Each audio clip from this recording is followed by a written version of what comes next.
AP మాజీ ముఖ్యమంత్రి YS Jaganmohan Reddy గారు పుట్టినరోజు సందర్భంగా రాష్ట్ర వ్యాప్తంగా వైసీపీ కార్యకర్తలు, అలాగే నాయకులు, జిల్లా నాయకులు, పార్టీ శ్రేణులు సెలబ్రిటీగా గ్రాండ్గా జరుపుకోవాలని, ఎంతో ఆనందంగా సంతోషంగా జగన్ గారి బర్త్డేని జరుపుకోవాలని ఆయన ఫ్లెక్సీలను పెట్టడం జరుగుతూ ఉంది.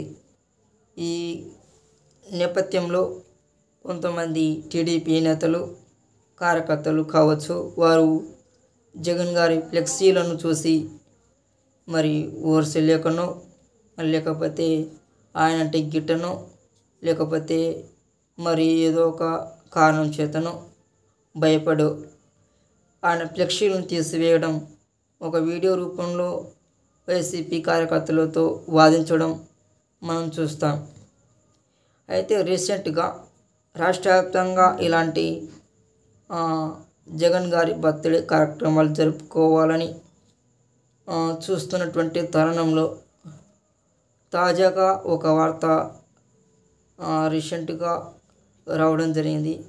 ఆ వార్త ఏమిటి అంటే, అక్కడ ఎవరో వచ్చారు అంట, అందువలన ఇక్కడ జగన్ గారి బర్త్డే కార్యక్రమాలు చేయటానికి అనుమతి లేదు అని చెప్పేసి పోలీస్ వారు, అలాగే రెవెన్యూ అధికారులు హెచ్చరించినట్లు, ఒకవేళ బహిరంగంగా ఇలాంటి కార్యక్రమాలు పెడితే వారి మీద కేసులు పెట్టి జైలుకు పంపించే పరిస్థితులు వస్తాయని చెప్పేసి పోలీసులు వారు వార్నింగ్ ఇచ్చినట్లు సమాచారం.